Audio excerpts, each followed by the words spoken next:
Hello everyone, good evening guys. कैसे हैं आप सभी?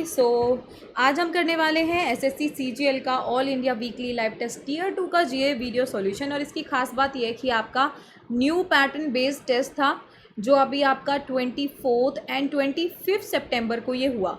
ठीक है, तो इसका मैं आपको जीए का वीडियो सॉल्यूशन देने वाली हूँ। आपको पता है कि जीए के क्वेश्चंस आने वाले हैं, नंबर ऑफ क्वेश्चंस आर 25, जिसके अगेंस्ट आपको 75 मार्क्स मिलेंगे, जो कि एक बहुत बड़ा यहाँ पर स्कोर है। बिकॉज हर एक क्वेश्चन के लिए आपको नियर अबाउट 3 मार्क्स यहाँ पर मिलने वाले हैं। तो ये 24 एंड 25 सितंबर को आपका weekly all India live test जो हुआ था टीयर 2 के लिए, and also new pattern based था, यानी कि इसके अंदर आपके कंप्यूटर और बाकी चीज़ें भी, क्वेश्चंस भी एडेड थे। जिसने भी ये दिया है उनको यहाँ पर जीए का क्या सॉल्यूशन होगा, वीडियो सॉल्यूशन, वो मैं आज प्रोवाइड करने वाली हूँ। ठीक है, तो यहाँ पर स्टार्ट करते हैं। उससे पहले आपको बता देती हूँ कि इस टाइप का अगर आपको हर वीक यहाँ पर टेस्ट होते हैं एंड ये बिल्कुल फ्री होते हैं, तो आप इनको फ्री में दे सकते हैं। इसके लिए आपको कोई चार्ज नहीं करना है। बस आपको olive-board.in की वेबसाइट या फिर olive-board की जो ऐप है उस पर जाके आपको सिर्फ और सिर्फ लॉग इन करना है। ठीक है, अपनी रजिस्टर्ड ईमेल आईडी से आपको वहाँ पर साइन अप करना है, लॉगिन करना है। और ऐप का जो लिंक है वो आपको डिस्क्रिप्शन बॉक्स में मिल जाएगा इस क्लास के। तो वहाँ से आप जाके इस वीकली टेस्ट को हर वीक दे सकते हैं। सैटरडे और संडे ये होता है, तो इसको आप अवेल कर सकते हैं। ठीक है, तो नेक्स्ट वीक के लिए तैयार रहिएगा।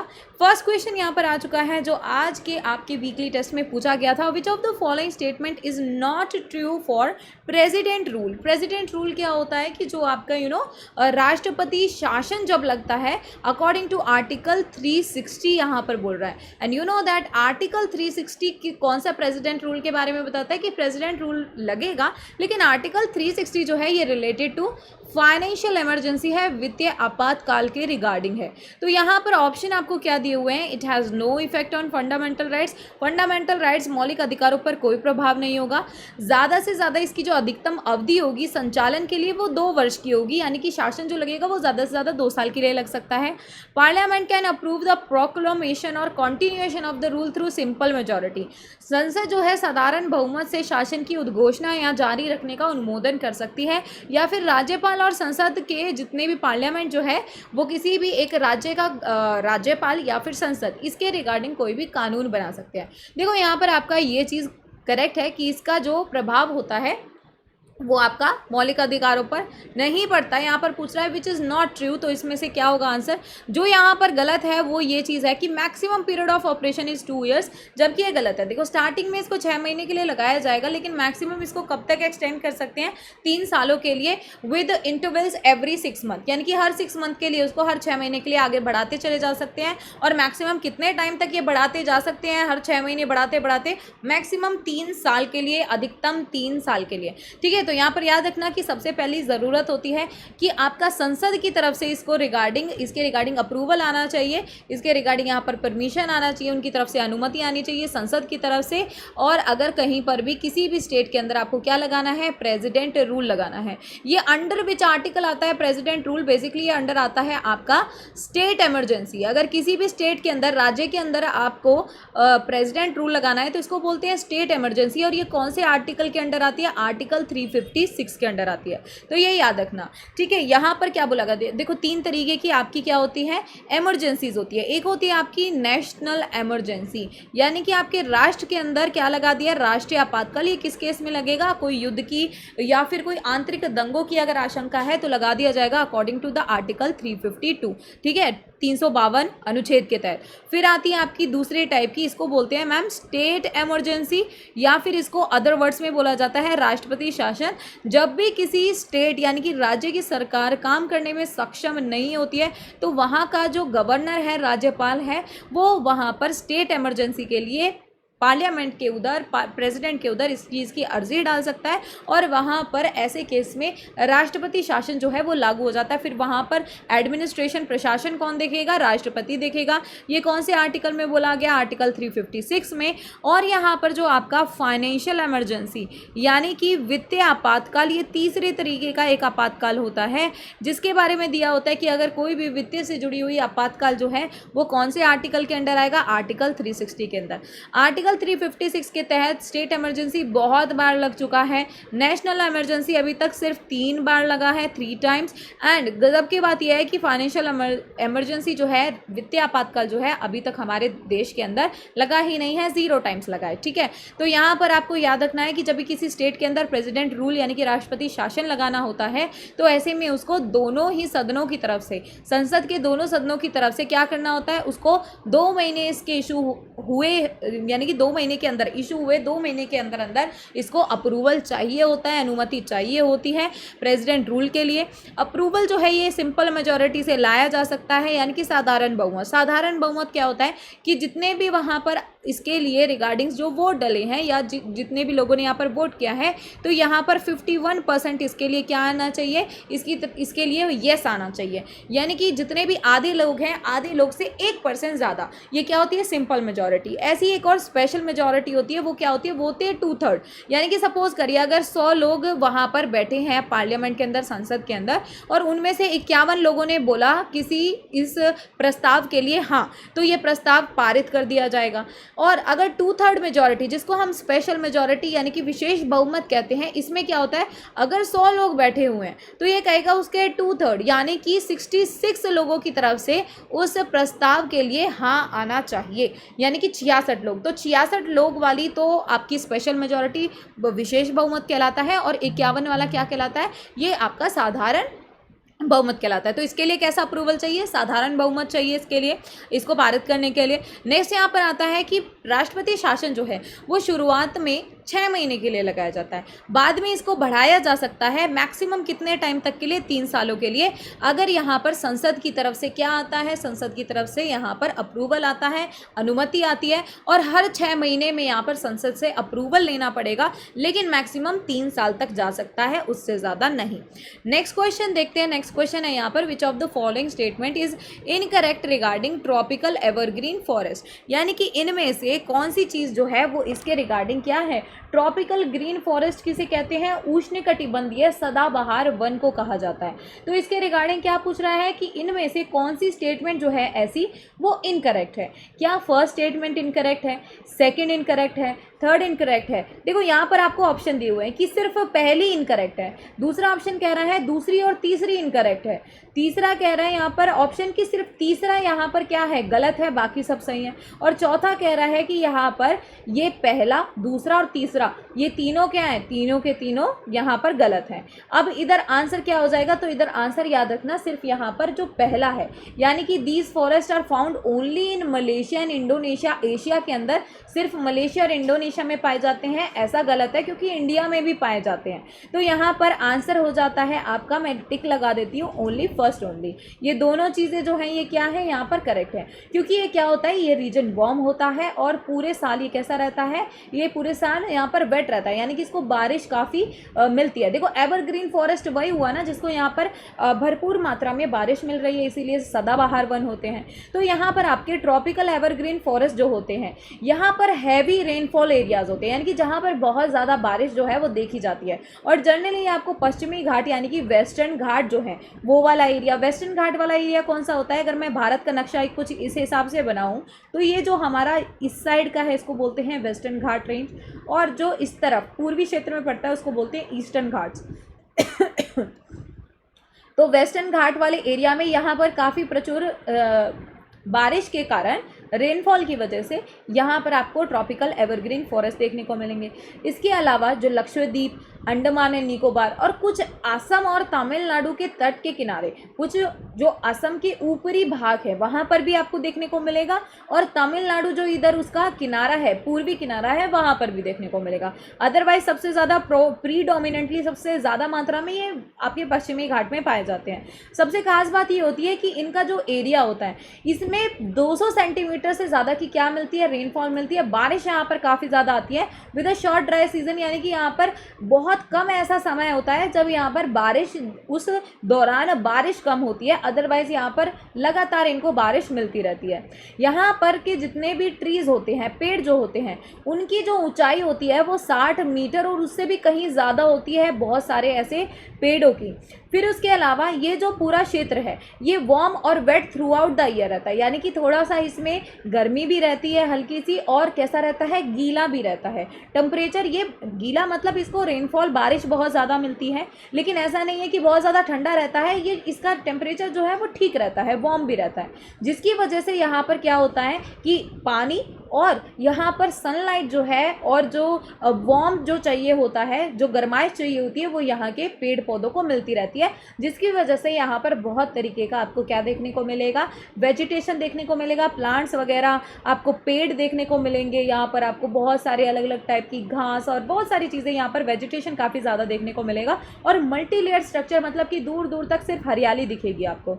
यहाँ पर कोई डेफिनेट टाइम नहीं होता, कोई निश्चित समय नहीं होता कि जो यहाँ के पेड़ हैं वो क्या करेंगे, अपने पत्ते गिराएंगे, क्योंकि इसीलिए हम इनको बोलते हैं सदाबहार वन। ये सदाबहार रहते हैं, पतझड़ यहाँ पर बहुत कम देखने को मिलता है, पूरे साल भर ये आपको हरे रंग के देखने को मिलेंगे, ऐसा भी नहीं है कि टूट रहे हैं, झड़ रहे हैं। और ये ग्रीन से कौन से कलर के हो गए, ब्राउन कलर के जनरली जो हो जाते हैं, लेकिन यहाँ पर आपको यहाँ का जो वन है हमेशा ग्रीन देखने को मिलेगा, हरा देखने को मिलेगा। इनके जो कमर्शियली इंपॉर्टेंट ट्रीज़ है, यानी कि जिनका यूज़ होता है सेल वगैरह के लिए या किसी चीज़ के अंदर यूज़ किया जाता है इस फॉरेस्ट के अंदर, वो होते हैं आपका एबोनी का पेड़, महागोनी का पेड़, रोज़वुड, रबर और शिंचोना जो हैं, इसके पेड़ जो हैं वो यूज़ होते हैं। ठीक है, रबड़ के, रोज़वुड के, ये सारे पेड़ जो हैं इनका यूज़ किया जाता है आगे बेचने के लिए और इन सब चीज़ों के लिए। यहाँ पर जनरली जो आपको पशु देखने को मिलेंगे वो एलिफेंट यानी कि हाथी, बंदर, लेमूर और डियर यहाँ पर देखने को मिलेंगे। डियर मतलब आपका हिरन। वन हॉर्न राइनोसोरस भी यहाँ पर असम और वेस्ट बंगाल के एरिया में पाए जाते हैं, लेकिन वेस्टर्न घाट्स में आपको जनरली एलिफेंट्स वगैरह, डियर वगैरह ये देखने को मिलेंगे। लेकिन अगर वन हॉर्न राइनोसोरस की बात करें तो ये आपको कहाँ देखने को मिलेगा, तो याद रखना वन हॉर्न राइनोसोरस जो है ये आपको असम और वेस्ट बंगाल के इधर देखने को मिलेगा। बहुत सारे यहाँ पर आपको पक्षी देखने को मिलेंगे, bats, sloth, scorpions, snails, scorpions मतलब बिच्छू वगैरह, स्नेल्स वगैरह इन जंगलों में आपको देखने को मिलते हैं। चलो अब नेक्स्ट क्वेश्चन यहाँ पर आ जाता है, chemical formula of CH4 denotes. ये बहुत ही ईजी क्वेश्चन है, आपको पता है CH4 किसको डिनोट करते हैं, दैट इज मीथेन। मीथेन जो है इसका केमिकल फॉर्मूला है CH4। मीथेन क्या होता है, ये एक बिना कलर वाला, बिना किसी स्मेल वाला, यानी कि इसकी ना कोई खुशबू है ना बदबू है, और ये क्या है, एक फ्लेमेबल गैस है। ठीक है, और ये क्या होता है, इनफैक्ट ना जब मीथेन बहुत ज़्यादा पॉइजनस हो जाती है तो इसमें से बहुत ही एक अजीब तरीके की पंजेंट स्मेल आती है। जनरली क्या होता है कि जब आपका सूखा और गीला कचरा साथ में होता है, यानी कि कोई भी आपके फूड आइटम्स किसी सूखे आइटम्स के साथ में इतनी ज़ोर से मिक्स हो जाते हैं कि उसके अंदर हवा क्रॉस नहीं कर पाती है, तो वो जो सड़ने लग जाता है वो खाना, उसके बाद में से उसमें बहुत ही पंजेंट टाइप की पॉइजनस गैस निकलती है, मीथेन का उसके अंदर प्रेजेंस देखा जाता है। ये आपकी सिंपलेस्ट फॉर्म है हाइड्रोकार्बन की, और नेचुरल गैस का भी एक मेजर कॉन्स्टिट्यूएंट है, यानी कि जो नेचुरल गैस होती है जिसको हम कंप्रेस्ड नेचुरल गैस के नाम से, CNG के नाम से भी जानते हैं, उसमें काफ़ी भारी मात्रा में मीथेन गैस जो है ये पाई जाती है। याद रखना है, कोई कलर नहीं होता, कोई ऑडर नहीं होता, और फ्लेमेबल यानी कि आग इसमें बहुत ईजिली लग सकती है। Next is air Hiuen Tsang visited India during the rain of which of the following river. तो यहाँ पर कौन से रूलर के टाइम पर, इसका शासनकाल के दौरान ह्यूएन त्सांग जो है उन्होंने इंडिया को विजिट किया था। आंसर क्या हो जाएगा, ये काफ़ी ज़्यादा फेमस है, मैम आंसर हो जाएगा हर्षवर्धन के टाइम पर। तो ह्यूएन त्सांग जो है ये चाइनीज़ पिलग्रिमेज हैं, यानी कि चाइना के ये उस वक्त पर क्या थे, तीर्थ यात्री थे, जिन्होंने यहाँ पर इंडिया में विजिट किया, इंडिया का दौरा किया। हर्षवर्धन उस वक्त पर राजा हुआ करते थे इंडिया में, तो उनके शासनकाल में किया, और इसके बारे में इनकी किताब जो है हर्षचरिता, उसके अंदर भी मेंशन किया हुआ है। इन्होंने ह्यूएन त्सांग जो है इन्होंने 14 साल यहाँ पर बिताए, 630 से लेके 644 तक, जो कि हर्षा की कैपिटल यानी कि राजा हर्षवर्धन की जो राजधानी उस वक्त हुआ करती थी कन्नौज के अंदर, इनकी काफ़ी ज़्यादा मेहमान नवाजी हुई। इन्होंने यहाँ पर अपने जितने भी अनुभव रहे इस काल के दौरान, इन्होंने अपनी बुक के अंदर लिखे, जिस बुक का नाम था CUK के अंदर। ठीक है, ये चाइनीज़ बुक थी, यानी कि चाइनीज़ किताब थी, उसके अंदर इन्होंने मेंशन किया, जिसको किसने लिखा था, ह्यूएन त्सांग ने लिखा था। उसके अलावा यहाँ पर कन्नौज के अंदर इन्होंने काफ़ी सारे जो धर्म से रिलेटेड सभाएं थी वो भी इन्होंने वहाँ पर शामिल हुए। उसके अंदर जो हर्षवर्धन जो है, हर्षवर्धन को हर्ष भी कहा जाता था, राजा हर्ष भी कहा जाता था, इन्होंने यहाँ पर सांग जो हैं उनको इधर सम्मानित भी किया था 642 AD के अंदर उनकी एक धार्मिक सभा के अंदर कन्नौज में।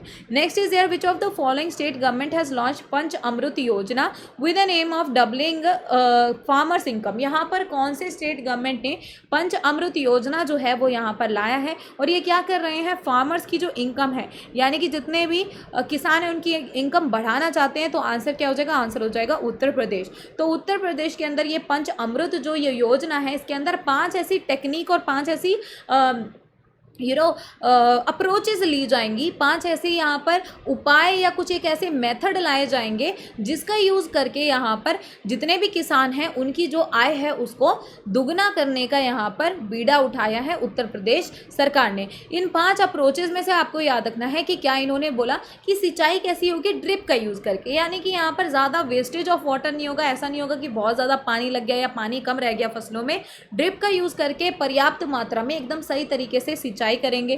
को क्रॉपिंग करेंगे यानी कि साथ में और भी क्रॉप्स जो है वहां पर उगाएंगे ताकि उसका जो गुणवत्ता है वो ज़्यादा बढ़े। एक ही टाइप की क्रॉप उगाने से, एक ही टाइप की फसल उगाने से क्या होता है कि उसकी जो गुणवत्ता होती है उसमें से एक ही न्यूट्रिएंट पोषक तत्व जो है वो चला जाता है, निकलता रहता है उसी क्रॉप से। तो जब 2 यहाँ पर करते हैं तो क्या होता है, चेंज मिलता रहता है सॉइल को, जिसकी वजह से उसका जो न्यूट्रिएंट लेवल है वो बचा रहता है, उतनी जल्दी से वो खत्म नहीं होता। फिर आता है रटून मैनेजमेंट, वेस्ट मल्चिंग, ये सारा किया जाएगा ताकि ऊपर की जो लेयर है वो पानी के साथ में ना जाए। तो ये 5 टेक्निक यहाँ पर यूज़ की जाएंगी जिससे उत्पादक क्षमता और उपजाऊपन जो है उस क्षेत्र का, उस खेत का, वो यहाँ पर बेटर होगा, जिससे शुगर केन प्रोडक्शन की जो कॉस्ट आती है वो काफ़ी कम हो जाएगी, क्योंकि ज़्यादा जब एक ही खेत पर ज़्यादा उगाएंगे तो कॉस्ट भी उनको कम पड़ेगा, लागत भी कम आएगी, जिससे उनकी इनकम जो है वो बढ़ेगी।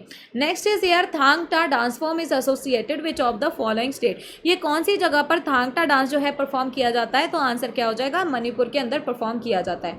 थांगटा डांस जो है ये आपका मणिपुर के जो नॉर्थ ईस्ट स्टेट है वहाँ से शुरू हुआ था। ये मणिपुर की मार्शल आर्ट डांस फॉर्म है, यानी कि ये एक मार्शल आर्ट भी है और एक डांस फॉर्म भी है, जहाँ पर ये कुछ एक हथियारों का, वेपन्स का, कुछ एक तलवारबाजी वगैरह इसका यूज़ करके क्या करते हैं, यहाँ पर डांस परफॉर्म करते हैं, नृत्य कला यहाँ पर करते हैं। अब ये थांगटा जो है ये स्वॉर्ड के लिए, तलवार के लिए जाना जाता है, जिसका यूज़ करके इस डांस को परफॉर्म किया जाता है। इसका जो नाम मिला इसे थांग, वो एक्चुअली नाम होता है, थांग का मतलब होता है स्वॉर्ड यानी कि तलवार, और ता का मतलब होता है स्फीयर, तलवार की जो धार होती है उसके रिगार्डिंग इसका पूरा नाम है। नेक्स्ट इज यार isobars are imaginary lines joining the places having equal values of what. तो याद रखना है आइसो बार्स क्या होती है, ये एक हमारी खुद ही की काल्पनिक रेखाएं होती हैं जो आपस में किन स्थानों को जोड़ती हैं, जिनका समान क्या रूप से क्या होता है, समान मान किसका होता है, दाब का, प्रेशर का। करेक्ट आंसर यहाँ पर क्या हो जाएगा, करेक्ट आंसर हो जाएगा प्रेशर। तो यहाँ पर आइसो बार्स और आइसो थम्स उन लाइंस को कहा जाता है वेदर मैप्स पे, जो मॉनसून के रिगार्डिंग हम यहाँ पर मौसम के रिगार्डिंग यहाँ पर हम मैप बनाते हैं, तो उसमें हम प्रेशर की दाब कितना है, एटमॉस्फेरिक प्रेशर और टेम्परेचर के लिए यहाँ पर बनाते हैं। आइसो बार्स होते हैं आपके प्रेशर के लिए और आइसो थम्स किसके लिए होते हैं, तापमान बताने के लिए। ये बताता है कि कितना तापमान और कितना वहाँ पर वातावरण का जो एटमॉस्फेरिक प्रेशर है, जो आपका वातावरण का दबाव है वो कितना है, और जो ओवर द स्पेस यानी कि ऊंचाई के ऊपर किस हिसाब से ये बदल रहा है इधर, ठीक है। Next is year in 1929 newly adopted try colour flag was hosted by which among the following in the banks of river Ravi. Ravi नदी के किनारे यहाँ पर 1929 में किसने यहाँ पर तिरंगा अडॉप्ट किया था, तो याद रखना 31 दिसंबर 1929 में जवाहरलाल नेहरू जो है उन्होंने ये हमारा जो तिरंगा था ये फहराया था, रावी नदी जो है लाहौर के अंदर उसके तट के किनारे फहराया था। तो ये डेट आपको अच्छे से याद रखनी है, जवाहरलाल नेहरू का नाम याद रखना है, नदी का नाम याद रखना है और कौन सी जगह पर। यहाँ पर पंडित जवाहरलाल नेहरू जो है उस वक्त पर इनको कांग्रेस का प्रेसिडेंट यानी कि अध्यक्ष चुना गया था। ये इंडियन नेशनल कांग्रेस के जितने भी यहाँ पर लीडर्स थे उन्होंने यहाँ पर पूर्ण स्वराज की शपथ भी ली थी और इन्होंने बोला था कि हम क्या लेके आएंगे, स्वशासन लेके आएंगे, सेल्फ रूल सेल्फ गवर्नेंस लेके आएंगे, पूर्ण पूर्ण स्वराज हमको चाहिए। नेक्स्ट इज यार विच of the following events took place before 1905, इनमें से कौन सा ऐसा घटना है जो 1905 से क्या हुआ, उससे पहले यहाँ पर किया गया। अब अगर बात करते हैं कि महात्मा गांधी जी का जो रिटर्न हुआ, यानी कि इंडिया आए वो साउथ अफ्रीका से, तो महात्मा गांधी जी कौन से ईयर में आते हैं, 1915 में आते हैं, है ना, 1915 में आते हैं, 9 जनवरी 1915, जिसकी वजह से 9 जनवरी को हम मनाते हैं NRI डे, यानी कि भारतीय प्रवासी दिवस मनाते हैं। फिर बात आती है सूरज स्प्लिट कौन से ईयर में हुआ था, मैम ये हुआ था 1907 के अंदर। मिंटो मॉर्ले रिफॉर्म्स जो हैं ये कौन से ईयर में आए थे, 1909 में आए थे। फिर बचा formation of Indian national Congress, तो तुमको भी पता है ये रिपन के टाइम पर 1885 में यहाँ पर इंडियन नेशनल कांग्रेस यानी कि भारतीय राष्ट्रीय कांग्रेस का गठन हुआ था। तो यहाँ पर आपको क्लियर हो गया कि 1905 से पहले कौन सी घटना हुई थी कि इंडियन नेशनल कांग्रेस का यहाँ पर गठन हुआ था। ठीक है, तो ये सारा कुछ आपको इधर याद रखना है, आपको टाइम भी दिया हुआ इधर। नेक्स्ट इज यार who among the following was the second vice president of India. देखो हमारे पहले राष्ट्रपति कौन थे, आंसर क्या होगा मैम, राजेंद्र प्रसाद। उस वक्त पर हमारे वाइस प्रेसिडेंट कौन थे, फर्स्ट वाइस प्रेसिडेंट कौन थे, तो आपको पता है फर्स्ट वीपी थे हमारे सर्वपल्ली राधाकृष्णन, एस राधाकृष्णन। फिर क्या होता है कि उसके बाद में राजेंद्र प्रसाद जी के बाद में ये कब बने थे फर्स्ट वाइस प्रेसिडेंट, 1952 में बने थे, जब 1952 में हमारे पहले लोक चुनाव हुए थे, जनरल इलेक्शन जो हुए थे। उसके बाद में यहाँ पर सेकेंड प्रेसिडेंट कौन बनते हैं, यानी कि राष्ट्रपति कौन बनते हैं, तो वो बनते हैं एस राधाकृष्णन। ठीक है, उसके बाद में ये क्या बनते हैं, राष्ट्रपति बनते हैं। और उस वक्त पर जो यहाँ पर सेकंड वाइस प्रेसिडेंट बने वो कौन बने, तो याद रखना जाकिर हुसैन इधर बनते हैं। ठीक है, और उसके बाद में जाकिर हुसैन जो है वो क्या बनते हैं, वो प्रेसिडेंट भी बनते हैं थर्ड। यहाँ पर आंसर हो जाएगा मैम जाकिर हुसैन। जाकिर हुसैन जो है ये हमारे देखो वाइस प्रेसिडेंट जो होता है वो दूसरी सबसे उच्च पद होता है हमारे हमारे संविधान के अंदर। तो इधर जाकिर हुसैन जो है इनको दूसरा उपराष्ट्रपति चुना गया था और इन्होंने तीसरे राष्ट्रपति के रूप में भी यहाँ पर काम किया। पहले वाइस प्रेसिडेंट कौन थे, एस राधाकृष्णन थे, जिन्होंने राष्ट्रपति भवन में 13 मई 1952 को शपथ लिया था। और बाद में ये क्या बने थे, ये बने थे सेकेंड प्रेसिडेंट। थर्ड प्रेसिडेंट कौन, वो आपके जाकिर हुसैन। ठीक है, नेक्स्ट इज हियर, यहाँ पर आपसे क्वेश्चन पूछ रहा है mass of an object is 50 kg, यानी कि किसी एक वस्तु का जो द्रव्यमान है वो कितना है, 50 kg है। और आपसे पूछ रहा है कि इसका वेट जो है अर्थ के ऊपर वो कितना होगा। तो आपको पता है कि जब इस टाइप का आपको वेट निकालना होता है तो वेट क्या होता है, mass into acceleration of gravitational force का जो एक्सेलरेशन होता है। आपको पता है कि ग्रेविटेशनल फोर्स जो ग्रेविटी के through acceleration due to gravity जो होता है वो कितना होता है, 9.8 मीटर सेकेंड, यहाँ पर होता है मीटर पर सेकेंड। तो इधर मास कितना है, 50 पर kg दिया हुआ है, तो W यानी कि वेट कितना हो जाएगा, M इंटू जी। जी आपको पता है कांस्टेंट रहता है, 9.8 रहता है, तो वेट कितना आ गया 50 kg इंटू 9.8 जब हमने किया तो ये कितना निकल के आया, 490 N निकल के आया। तो वेट क्या हो जाएगा यहाँ पर ऑब्जेक्ट का, 490 N हो जाएगा। नेक्स्ट इज यार आपसे पूछ रहा है हॉर्न्ड राइनोज ये कौन से पार्क के अंदर देखे जाते हैं, तो आंसर क्या होगा, स्पेशली एक सींग वाला जो आपका राइनोसोरस यानी कि गैंडा जो होता है वो कहाँ देखा जाता है। आपको पता है कि इसके लिए कौन सा नेशनल पार्क फेमस है, काजीरंगा नेशनल पार्क जो है वो यहाँ पर फेमस है। ठीक है, तो अब इसके रिगार्डिंग और देखते हैं कि क्या होगा। देखो अभी याद रखना है आपको कि काजीरंगा नेशनल पार्क जो है यहाँ पर उस टाइम पर जो कर्जन हुआ करता था, ठीक है, मैं इनके आगे लॉर्ड वगैरह नहीं लगाती हूँ, तो कर्जन जो हुआ करता था वो अपनी बीवी मैरी कर्जन जो है उसको लेके आया और उसने बोला कि यहाँ पर ना एक सींग वाला गेंडा यानी कि राइनोसोरस देखने को मिलता है। तो उसने बोला कि ठीक है मुझे दिखा के लाओ। तो जब वो दिखाने ले गया 1901 के अराउंड की बात है, तो उसको पूरे नेशनल पार्क में एक भी यहाँ पर जो राइनोसोरस था वो देखने को नहीं मिला। जिसके बाद में क्या हुआ कि उसने बोला कि ये बहुत अलार्मिंग है कि जिस चीज़ के लिए ये फेमस है वो उसकी तादाद ही यहाँ पर नहीं है, पॉपुलेशन ही घट रही है। जिसके बाद में यहाँ पर क्या किया गया, 1905 में कर्जन की वाइफ के कहने पर 1905 में काजीरंगा को यहाँ पर क्या कर दिया गया कि इसको प्रोटेक्टेड एरिया घोषित कर दिया गया कि इसका संरक्षण किया जाएगा, कि यहाँ पर बहुत ज़्यादा हंटिंग और पोचिंग हो रहा है तो उसको रोका जाए, कि इनको मार रहे हैं आसपास के लोग या जो भी है, तो इनको कंजर्व किया जाए, इनकी तादाद बढ़ाई जाए। तो इंडिया के अंदर सबसे ज़्यादा फेमस है असम स्टेट के अंदर पड़ने वाला काजीरंगा नेशनल पार्क, जहां पर आपको एक सींग वाला राइनो जो गैंडा है ये सबसे ज़्यादा देखने को मिलेगा। 90% ऑफ पॉपुलेशन जो इस राइनोसोरस की है ये आपको काजीरंगा नेशनल पार्क में देखने को मिलेगी। 2008 से भारतीय सरकार जो है WWF यानी कि वर्ल्ड वाइल्ड लाइफ फंड के साथ में और बाकी और भी बहुत सारे ऐसे पार्टनर्स हैं जिन्होंने इंडियन गवर्नमेंट के साथ पार्टनरशिप किया, जिन्होंने यहाँ पर 18 ऐसे राइनोज जो हैं उनको काजीरंगा नेशनल पार्क और पोबितोरा वाइल्ड लाइफ सेंचुरी, ये भी असम के अंदर है, इसको ये कहाँ पर पड़ता है, मनस national park Indo Bhutan border पर, उधर क्या किया, इसको ट्रांसलोकेट यानी कि वहाँ पर ऐसे 18 राइनोज को पहुँचाया उसकी तादाद बढ़ाने के लिए बाकी नेशनल पार्क्स में भी। नेक्स्ट क्वेश्चन आ गया कि depreciation is an annual allowance for the wear and tear of, मूल्यह्रास यानी कि मूल्य के अंदर जो उसका क्या होता है, जैसे मैं आपको एग्जांपल दूं कि आपका आज फ़ोन जो लेते हैं, अगर 1 साल बाद उस फ़ोन को बेचने जाते हैं तो उसका प्राइस गिर जाता है या आपको उसका प्राइस नहीं मिलेगा।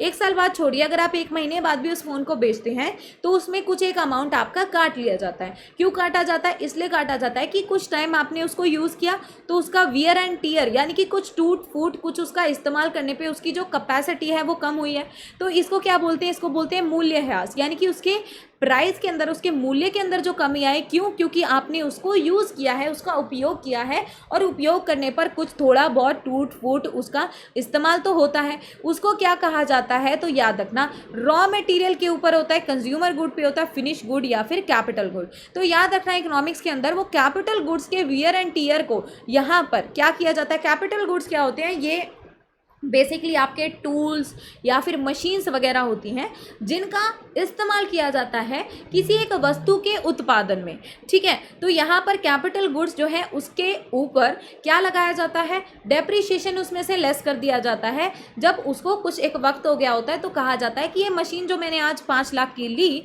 लेकिन ये कल अगले साल ये 4 लाख की हो गई। क्यों हो गई? कि इस मशीन पर 1 लाख जो घटा पूरे साल के अंदर, वो इसलिए क्योंकि इस मशीन पर काम हुआ है, इस मशीन का वियर एंड टीयर हुआ है, इसकी वैल्यू में लॉस आया है और 1 लाख तक का वियर एंड टीयर इसमें अनुमानित हुआ होगा। इसीलिए पिछले साल जब इसको मैंने नया खरीदा था ये 5 लाख की थी और इस साल ये 4 लाख की है, क्योंकि पिछले साल जो मैंने इसका इस्तेमाल किया उससे इसकी वैल्यू डाउन गई है। तो कैपिटल गुड्स जो होते हैं उसके वियर एंड टीयर को क्या बोलते हैं, डेप्रिशिएशन यहाँ पर बोलते हैं। Next is here the book the India way strategies for an uncertain world, ये किसने लिखा है, अरिंदम बागची, राजकुमार रंजन सिंह, एस जयशंकर या फिर राजनाथ सिंह। करेक्ट आंसर हो जाएगा यहाँ पर हमारे external affairs minister S Jaishankar जो है, इन्होंने इस बुक को तो लिखा था 2020 में, लेकिन रिसेंटली अभी इन्होंने क्या किया है, गुजराती ट्रांसलेशन भी निकाला है, यानी कि इस बुक का गुजराती भाषा के अंदर अनुवाद करके इसको वापस से निकाला है। और इसका क्या मतलब है, इसका मतलब यह है कि अब वो गुजराती भाषा में भी इनकी जो किताब है वो अवेलेबल है, वो उपलब्ध है, ठीक है। तो यहाँ पर इनकी जो बुक है द इंडिया वे, जिनमें इन्होंने बताया कि क्या क्या चुनौतियाँ इनके रास्तों में आई जब इन्होंने यहाँ पर हमारी फॉरेन पॉलिसी जो है ये बनाई है, किस हिसाब से हमारा हिस्ट्री रहा है, किस हिसाब से इंडिया का फॉरेन देशों के साथ में क्या हिस्ट्री रहा है और क्या प्रेजेंट सिनेरियो है, वो इन्होंने इसमें लिखा है। नेक्स्ट क्वेश्चन है टोन्स और चंबल जो है ये किसकी सहायक नदियां हैं। तो याद रखना टोन्स और चंबल सबसे मेजर ये आपकी बड़ी सहायक नदियां कही जाती है यमुना की। यमुना जो है इसको जमुना भी कई लोग बोलते हैं। ये दूसरी सबसे बड़ी क्या है, सहायक नदी है किसकी, गंगा की। यहाँ पर बाय डिस्चार्ज, डिस्चार्ज मतलब कि जितना पानी इसमें जाता है उस हिसाब से दूसरी सबसे बड़ी है। और वैसे अगर लेंथ वाइज देखा जाए तो लॉन्गेस्ट ट्रिब्यूटरी यानी कि सबसे लंबी सहायक नदी जो इसको सबसे लंबे टाइम तक यहाँ पर क्या कर रही है, इसके अंदर जुड़ रही है, इसको पानी सप्लाई कर रही है। यमुना रिवर जो है ये यमुनोत्री ग्लेशियर से निकलती है और ये यमुनोत्री ग्लेशियर कहाँ पर है, ये उत्तरकाशी उत्तराखंड के अंदर पड़ता है, जहाँ पर बांदेर पूंछ चोटी जो है मसूरी के उधर से निकलती है यमुनोत्री ग्लेशियर से।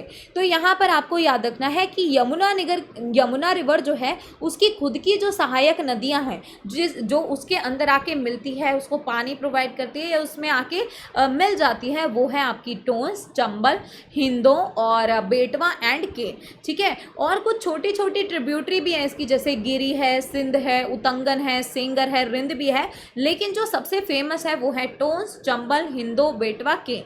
ठीक है, नेक्स्ट यहाँ पर देखते हैं नेक्स्ट क्वेश्चन क्या होगा। Biodiversity act was enacted in which year in India. Biodiversity यानी कि जैव विविधता अधिनियम भारत के अंदर कब आया था, तो याद रखना 2002 में इसको लाया गया था।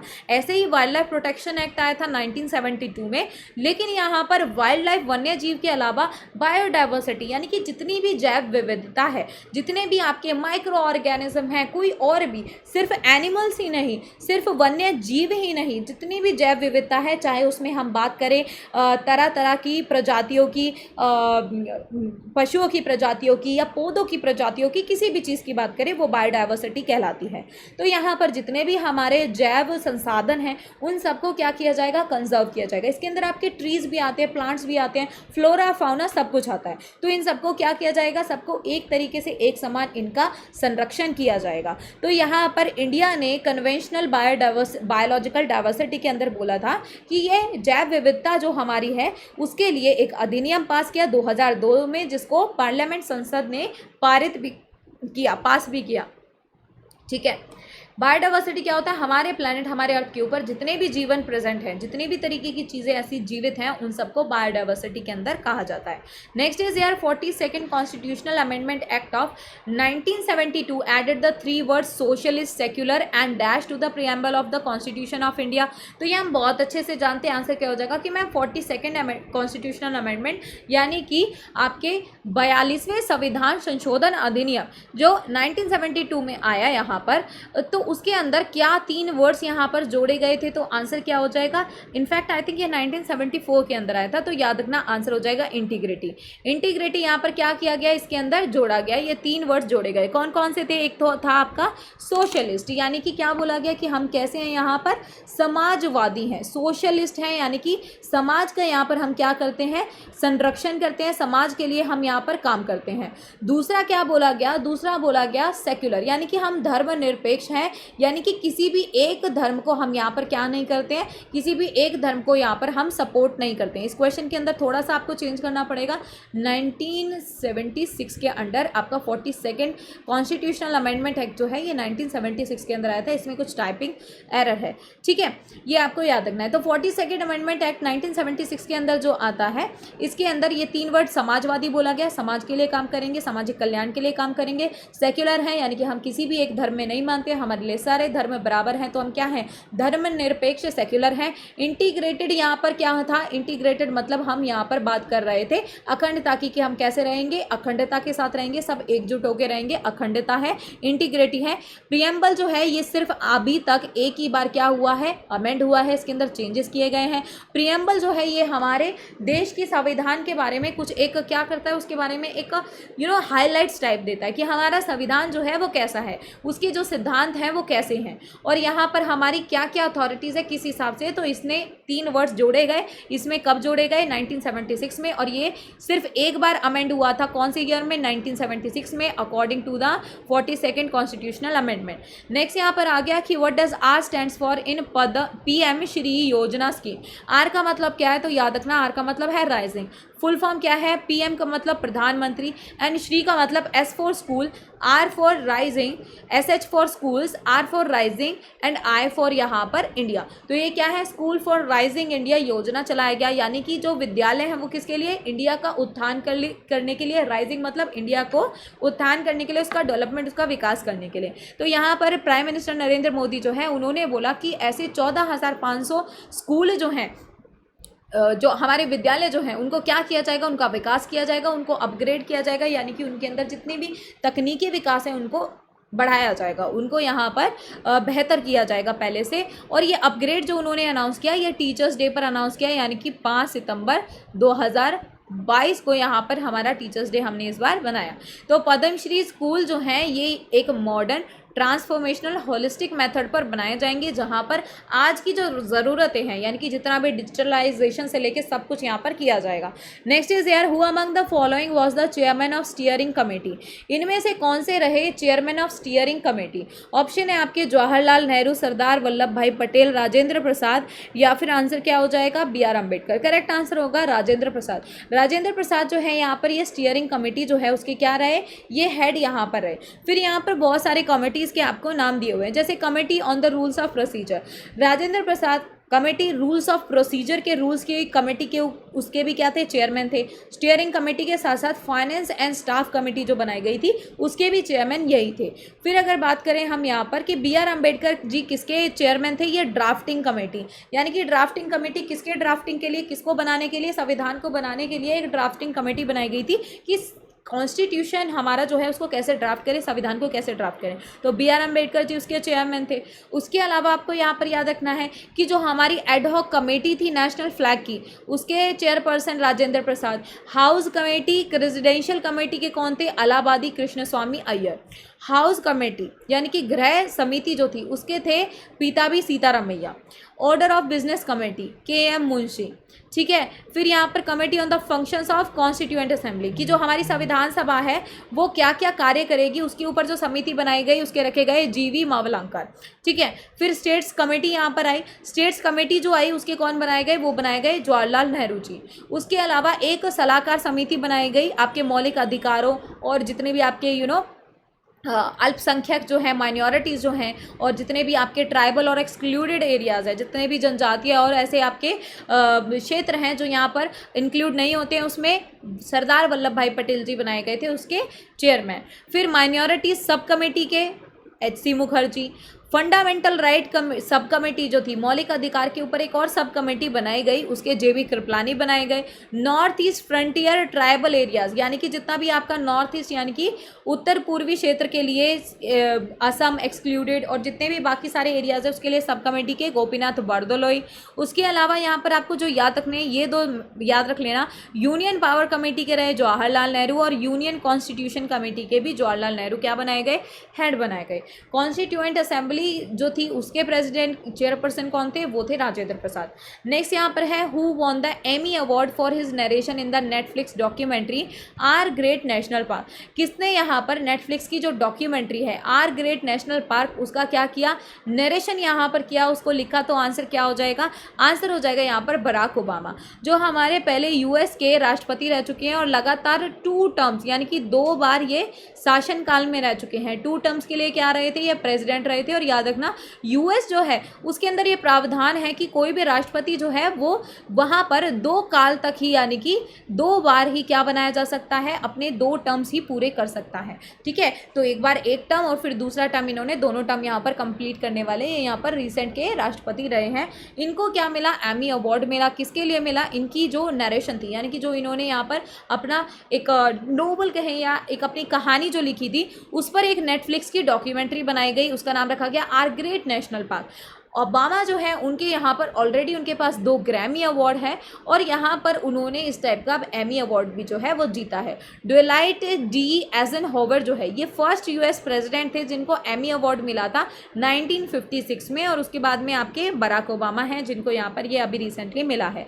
Next is year which among the following pair regarding plant reproduction is correctly match, यानी कि उसका जो प्लांट का रिप्रोडक्शन यानी कि जो उस प्लांट का प्रजनन, पादप प्रजनन केंद्र जो है वो उसके साथ में मेल खाता है। यानी कि पोटैटो का जो प्रजनन केंद्र है वो कौन सा है, उसकी आइज है।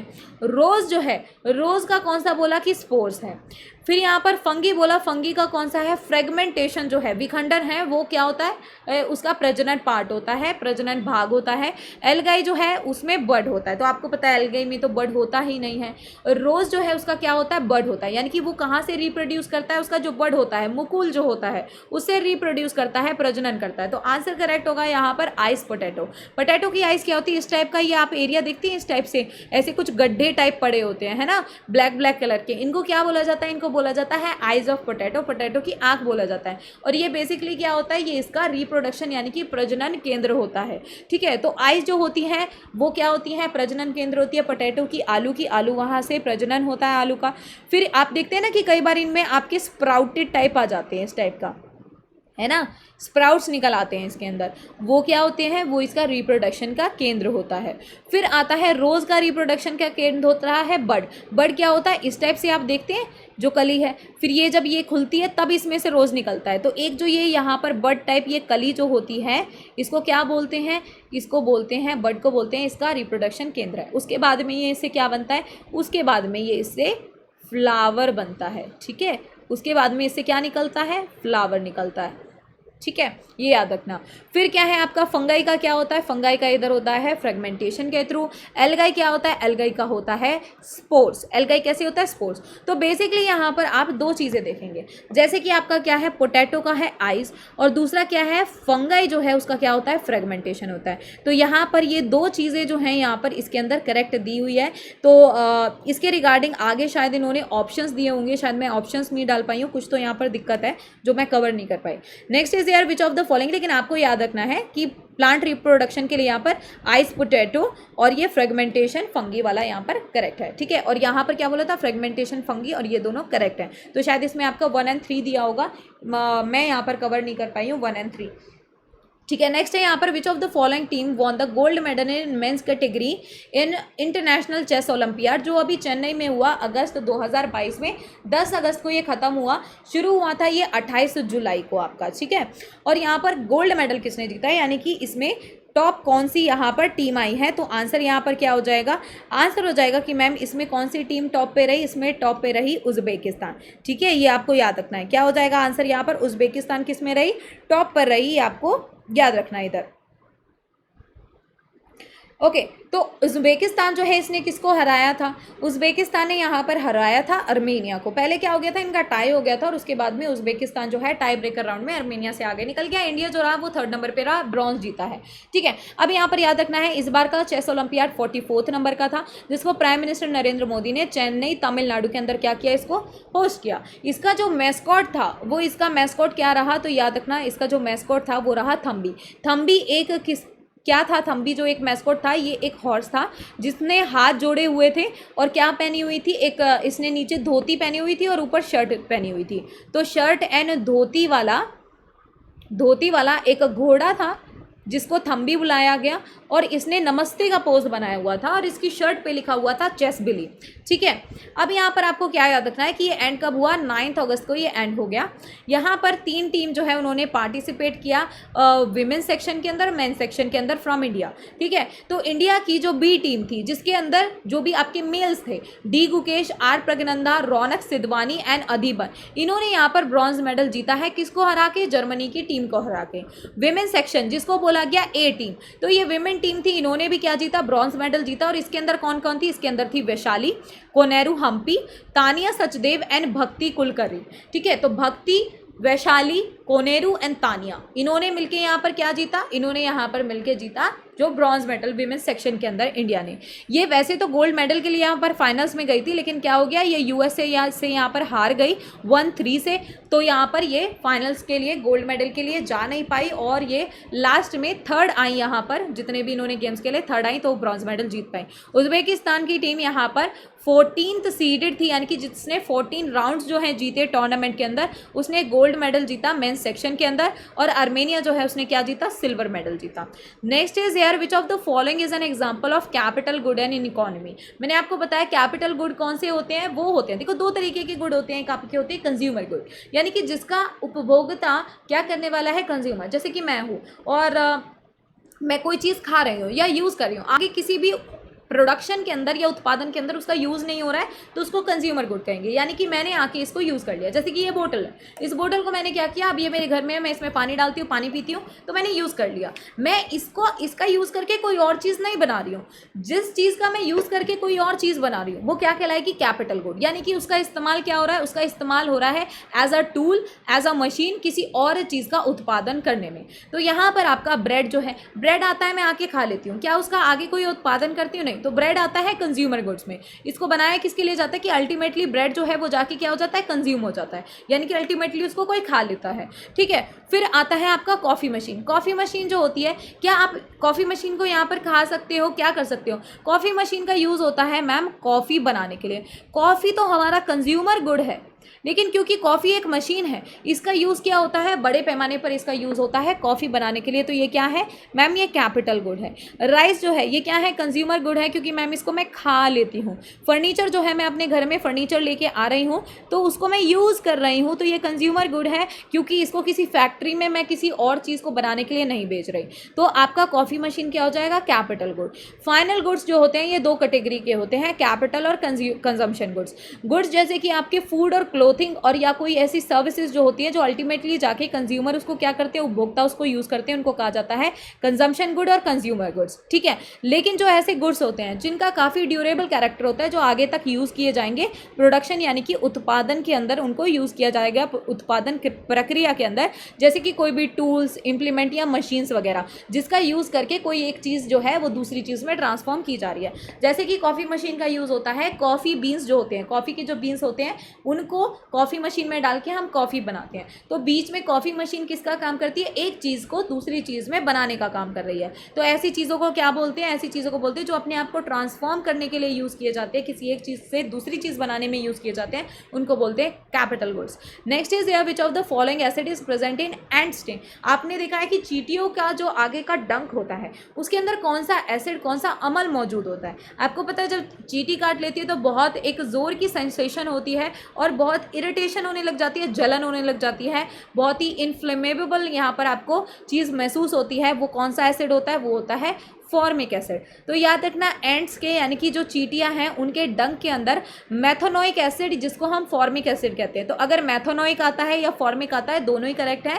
मैथोनोइक एसिड को भी फॉर्मिक एसिड कहा जाता है, वो इनके यहाँ पर पाया जाता है। जैसे ही चींटी आपको काटती है तो वो फॉर्मिक एसिड जो है वो अपने डंक के थ्रू, अपने स्टिंग के थ्रू आपकी स्किन के अंदर पहुंचा देती है। तो उसका डंक जैसे ही आपकी स्किन के अंदर एंटर करता है तो वो फॉर्मिक एसिड आपकी स्किन के अंदर छोड़ देता है। और कुछ लोग होते हैं वो एलर्जिक होते हैं फॉर्मिक एसिड से, और यहाँ पर उनको काफ़ी एलर्जी भी हो जाती है अगर उनको कोई चींटी काट ले तो। अदरवाइज मुझे पता है कि आप में से बहुत सारे लोग जानते ही होंगे कि अगर लाल चींटी काट लेती है तो उसके अंदर काफ़ी ज़्यादा, बहुत ज़्यादा मात्रा में फॉर्मिक एसिड होता है, जिसकी वजह से आपको काफ़ी देर तक जलन टाइप महसूस होती है। आज का लास्ट सवाल, which of the following is or are the essential elements to determine the climate. यहाँ पर डिटरमाइन करने के लिए क्लाइमेट से रिलेटेड इनमें से कौन सी चीज़ जो है वो यूज़ की जाती है। तो आंसर यहाँ पर क्या होगा, किसी भी क्लाइमेट रीजन यानी कि जलवायु क्षेत्र को निर्धारित करने के लिए इनमें से कौन सा तत्व जो है वो आवश्यक है। ऑप्शन है आपके टेम्परेचर, रेनफॉल, पॉपुलेशन या फिर वेजिटेशन यानी कि वनस्पति। तापमान देखते हैं आप, क्लाइमेट जलवायु निर्धारित करने के लिए वहाँ पर वर्षा कितनी हो रही है, वहाँ पर जनसंख्या कितनी है या वनस्पति कितनी है। तो आपको पता है कि जब भी हम किसी जगह का क्लाइमेट देखते हैं कि उसका क्लाइमेट जलवायु कैसी है, ठंडा गर्म कैसा है, उसको ड्राई एरिया है, वेट एरिया है। तो आपको पता है ठंडा गर्म के लिए टेम्परेचर और रेनफॉल यहाँ पर देखते हैं। तो आंसर क्या हो जाएगा, आंसर हो जाएगा टेम्परेचर और रेनफॉल यहाँ पर दो बड़े आवश्यक कारक हैं। तो आंसर हो जाएगा मैम यहाँ पर थर्ड, 1 एंड 2 ओनली। तो क्लाइमेट रीजन यानी कि जलवायु क्षेत्र के लिए हम देखते हैं कि कौन सी ऐसी जगह पर क्या है, एक समान क्या है, क्लाइमेट कंडीशन है, जलवायु एक समान है, जो काफ़ी सारे कारक से मिलकर बनती है। यानी कि ये दो कारक जो इसके सबसे बड़े हैं वो होते हैं तापमान और वर्षा, यानी कि जो बारिश उनको मिल रही है। तो अगर मान लीजिए किसी जगह पर बहुत ज़्यादा बारिश होती है, जैसे हमारा पूरा इंडिया है, ये एक मॉनसून टाइप का क्लाइमेट यहाँ पर है, जहाँ पर आती जाती बारिश होती रहती है, ठीक है। तो यहाँ पर इसमें काफ़ी सारे वेदर को डिसाइड करते हैं कि ये आपका टेम्परेचर कितना है, ठंडा रहता है, कुछ जगह इंडिया के अंदर काफ़ी ठंडी रहती है, काफ़ी जगह ऐसी होती है जहाँ पर बिल्कुल रेनफॉल नहीं होता, काफ़ी जगह पर रेनफॉल होता है। तो वहाँ का वो जलवायु निर्धारित करता है कि वहाँ पर बारिश है तो वो मौसम ठंडा है कि नहीं। तो इसलिए टेम्परेचर और रेनफॉल इसके मेन यहाँ पर इंपॉर्टेंट एलिमेंट्स हैं। मेजर क्लाइमेट टाइप इंडिया के अंदर जो है वो किसके ऊपर बेस्ड है, कोएपेन स्कीम के ऊपर बेस्ड है। ये पॉइंट इंपॉर्टेंट है, ये आप याद रख सकते हैं। कोएपेन जो है ये क्या थे, ये एक साइंटिस्ट थे जिन्होंने यहाँ पर एक स्कीम बनाया था, जिसमें इन्होंने क्लाइमेट का क्लासिफिकेशन किया था, वर्गीकरण किया था जलवायु का on monthly values of temperature and precipitation. Precipitation क्या होता है, रेनफॉल को बोलते हैं कि कितनी बारिश होती है उसके रिगार्डिंग। तो इन्होंने देखा तापमान और जो बारिश है, जो वर्षा है, उसके हिसाब से इन्होंने क्या बताया कि कुछ एक मंथली यानी कि आपकी हर मासिक कुछ एक वैल्यूज यहाँ पर बताई, कुछ टर्म्स यहाँ पर बताई। इन्होंने बोला कि अगर इससे ज़्यादा कहीं पर बारिश होती है या इससे ज़्यादा तापमान होता है तो उसका क्लाइमेट इस टाइप का होगा, वो ड्राई एरिया कहलाएगा। अगर यहाँ पर बारिश ज़्यादा होती है, इतने सेंटीमीटर से ज़्यादा बारिश रिसीव कर रहा है एक मंथ में, या इतने टेम्परेचर से यहाँ पर कम टेम्परेचर चल रहा है, तो वो कैसा होगा, वो वहाँ पर रिलेटिवली कोल्ड एरिया होगा, ठीक है। वेट एरिया होगा। अब यहाँ पर आज के 25 क्वेश्चंस होते हैं ख़त्म। आई होप कि आपको सेशन में मज़ा आया होगा। अगर आपको अच्छा लगा है सेशन तो प्लीज़ लाइक ज़रूर कीजिएगा और चैनल को सब्सक्राइब कर सकते हैं आप। इसके अलावा FCI AG3 ये मेरा डेपो एंड जर्नल पोस्ट के लिए पेड बैच है, ये ऑलरेडी यहाँ पर अप हो चुका है। क्लासेस मेरी स्टार्ट हो चुकी हैं 20 सितंबर से। आप इसको ज्वाइन कर सकते हैं, शीतल कोड यूज़ करके मैक्सिमम ऑफ मिलेगा। इसके अलावा मेरा SSC CGL का फाउंडेशन बैच है, बाइलिंगुअल बैच, इसकी भी क्लासेस स्टार्ट हो चुकी हैं, इसको भी आप ज्वाइन कर सकते हैं बाय यूजिंग शीतल कोड। ये मेरा पेड बैच है, इसमें आपको मैक्सिमम यहाँ पर ऑफ मिलेगा। और न्यू पैटर्न पर CGL का जो अभी न्यू पैटर्न आया है यहाँ पर नोटिफिकेशन में, उस न्यू पैटर्न बेस यहाँ पर क्या रखा है हमने, इस फाउंडेशन कोर्स को इधर रखा है। इसका Tier 2 भी जल्दी आएगा। Tier 2 का बैच अभी ये Tier 1 बैच है, इस फाउंडेशन बैच को आप ज्वाइन कर सकते हैं। अभी यहाँ पर आपका मैक्सिमम ऑफ चल रहा है, ऑलमोस्ट आपका डबल वैलिडिटी चल रहा है SSC सुपर एलीट में, तो उसके थ्रू आप इसको ज्वाइन कर सकते हैं। Thank you so much everyone for watching. Please like the video को लाइक करना, शेयर करना, चैनल को सब्सक्राइब करना और बेल आइकन दबा सकते हैं नोटिफिकेशंस के लिए। कमेंट करके ज़रूर बताना क्लास कैसा लगा। आज के लिए बस इतना ही। Thank you so much everyone, bye bye and take care.